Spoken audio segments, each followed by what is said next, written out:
आवडता घ्यावा महाराणीने. देवी वाघजाईच्या कृपेने सारं काही ठीक होईल लवकर. त्यासाठी धीर मात्र धरायला हवा. कसा धीर धरावा अण्णाजी? दिल्ली तख्ताचा मातब्बर गनीम डोळ्यात तेल घालून दौलतीच्या मागावर. तो बळजबरी फौजबंदीने केव्हा दख्खान जवळ करील काही भरोसा नाही. स्वामी तर हमेशा म्हणायचे, या औरंगाच्या चालीचे साऱ्यानेच जागते पण ठेवायला हवे. अक्कल हुशारीने एकमेकाने त्यास तोंड दिले पाहिजे. त्यात थोरले त्यांचं काय विचारावं? ते तर आम्हा तुमच्या रामराजात गनिमाला नसेल एवढं पाण्यात बघतात. त्यामुळे अण्णाजी पंत, न्यायाधीश प्रल्हाद पंत, आमचा निवाडा आता पक्का ठरला. आमचा निवाडा आता ठरला, अगदी पक्का ठरला. कोणतं महाराणी? काय मतलबाचा? रामराजांसंबंधी की युवराजांसंबंधी? खुद्द आमच्या संबंधी. नाही म्हणजे नीट ध्याने नाही आला आमच्या. आमचा निवाडा पक्का ठरला. रामराजांचे मंचकारोहण होऊन त्यांना दौलतीचे बाळ वारस म्हणून तुम्हा जाणत्या आणि कदीम अष्टप्रधानांच्या हवाली सुपूर्द करून आम्ही भलताच काही निर्णय घेऊ नये महाराणीने. आम्ही आमच्या माहेरात तळबिळात कूच होणार. क्षमा असावी. आपण तर दौलतीचे अभिषिक्त महाराणी आहात. महाराणीच इथं नाही म्हटल्यावर आम्ही अष्टप्रधानांनी आज्ञा घ्याव्या का कुणाच्या? या प्रसंगी रायगड सोडण्याचा मनसुबा चुकूनही मनात आणू नये महाराणीने. शिवाय बाळ राजे पडले पोर उमरीचे.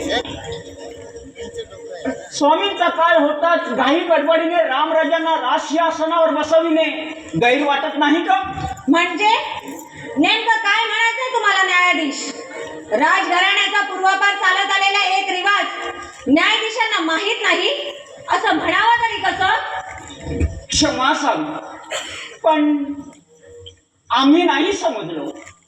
वारस म्हणून रक्ताचा नात्याचा कोणीतरी तात्पुरत्या विधीने राजशासनावर बसावंच लागतं. पण तो विधीच आपण अष्टप्रधानांनी एकमेळानं करायला हवा होता. तुम्हाला तसं वाटणं रास्त आहे प्रल्हाद पंत, पण अष्टप्रधानांपैकी त्यावेळी गडावर कोण होतं? झाल्या रास्त निर्णयाबाबत मनाचा शक साफ धुवून काढावा तुम्ही न्यायाधीश. तरी युवराज अद्याप इथे रायगडी आले नाहीत ही शंकेची टिटवी उरतेच. युवराजच्या संबंधांना उद्या युवराज युवराज युवराज काय आणि कसली घेतली त्यांची एवढी धास्त तुम्ही? तेच नाही अंगत विसरता आहात तुम्ही की स्वारींच्या सिंहासनावर छत्रपती म्हणून तेही युवराज. वाकू काय आहे त्यांचा छत्रपती होण्याचा? जेव्हा ते दिलेरच्या गोठात गेले तेव्हा कलुषित झाली तमाम रायतेची मनं त्यांच्या बाबतीत. म्हणजे आम्ही काय करावं? जे होईल ते पहावं आणि अण्णाजींच्या मसलतीने पडेल ती धैर्याने जोर साथ द्यावी. तुम्ही न्याय देताना कधीही बोल पडू देऊ नका. जे बोलत आहेत त्या महाराणी आहेत. अण्णाजी, जशा महाराणी आहेत तशी युवराज आहेत.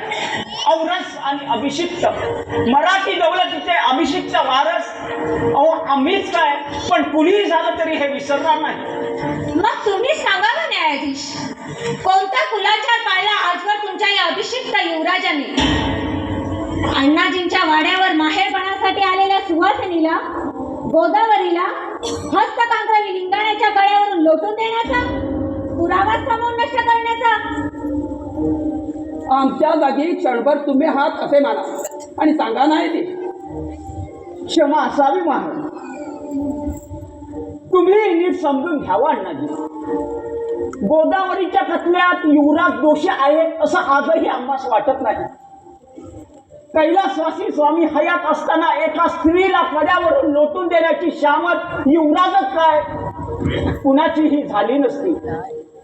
युवराजांनी तिला रोज दिवसा ढवल्या कैदेत टाकलं होतं लिंगाण्यावर. का? कशासाठी? अहो केवढी बदनामी झाली आमची त्यामुळे. जाणता? शांत वाढणारी, तुमचा सर आम्ही जाणतो. कैलासवासी स्वामींनी गोदावरीला सती मानलं. तिच्या वृंदावनावर फुलं वाहिली हे कसं विसरेल कोणी? स्वारींचं काही सांगू नका तुम्ही. अफजलची कबर स्वारींनीच उठवले. क्षमा साधी, मेहर करावी. महाराणींना असा दोन्हींचा गैरमेळ घालू नये. तो आणि हा मामला साफ साफ अलग आहे. न्यायाधीश म्हणून आम्हास एवढेच वाटते की गोदावरीच्या कतल्यात युवराज साफ निर्दोष आहे. पण दिलेच्या कोर्टात जाऊन त्यांनी जो गुन्हा